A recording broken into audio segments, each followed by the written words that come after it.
Hi, this is Alex with YogaSeo.com.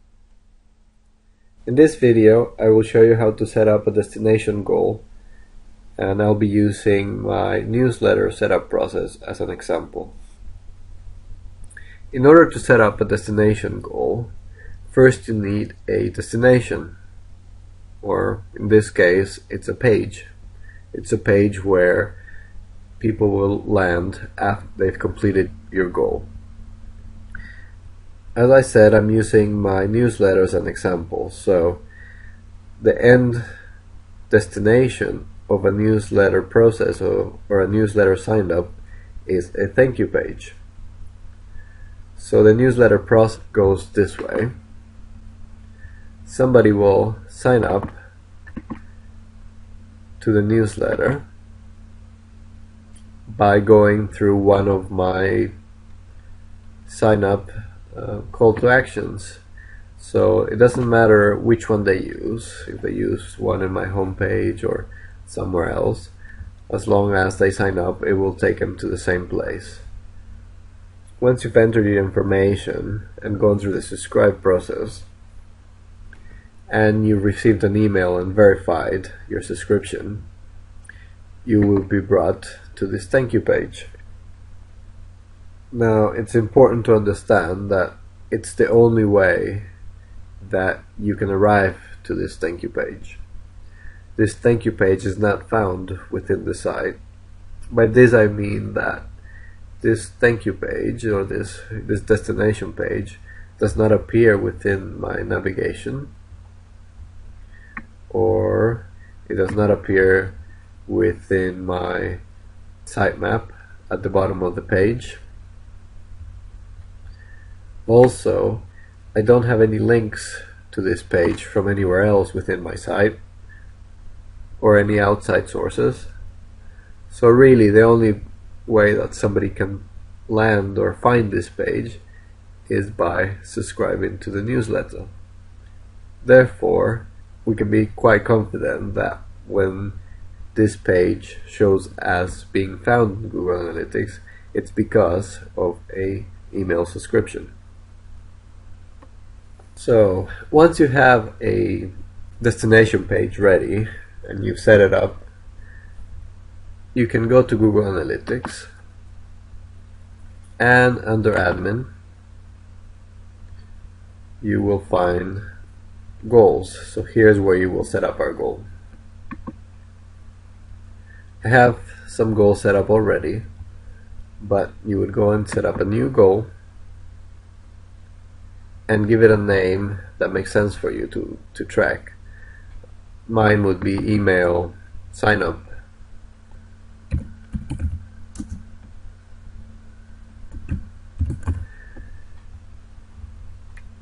Make sure you select destination and select the next step. Now, the only other thing that you're required to add is your destination page URL. This is what will trigger the tracking of the goal. So if we go back to our destination page that we've set up, I can just enter that URL. Now if you notice, the required or the preferred formatting of this is that you don't have to put in all of your URL, just the end page. So we'll take out the front end of the URL. Once this is done, you can create the goal. Now if you go back into this test goal that we've just created, it has a verify this goal section.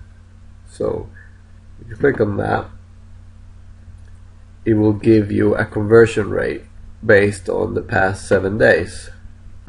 So now this is showing 0%. So it doesn't mean that this goal is not set up properly. It just means that over the past 7 days there has not been any conversions against that goal, which is true. In this case, there hasn't been any new email subscriptions over the past 7 days. If you're worried that maybe you didn't set this page URL properly or it is not working, you can test yourselves by triggering your goal. So in our case, we could go into our website and create our own subscription. After we create our own subscription and we land on our page, on our thank you page, on our destination page, we know that there should be a % conversion on our report. So the next time we test this, we should see a % conversion rate.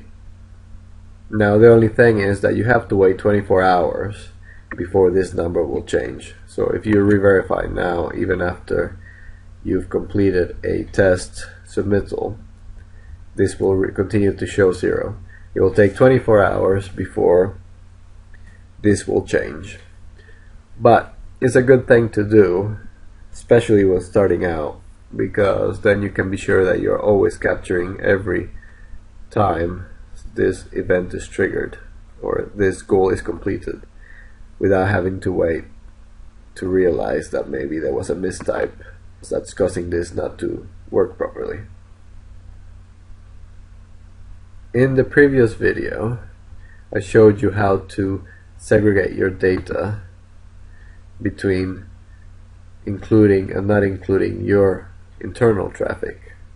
So just be sure that you have excluded your internal traffic so that you can test it. You can see your conversion rate with your traffic, with your interactions, and then you can see your real conversion rate once your website starts receiving traffic and activity without your data mixing with it. In the next section of this tutorial, I will be talking about the reports and showing you how to look at the information, including the goals, to help you make better decisions in regards to your business and your website.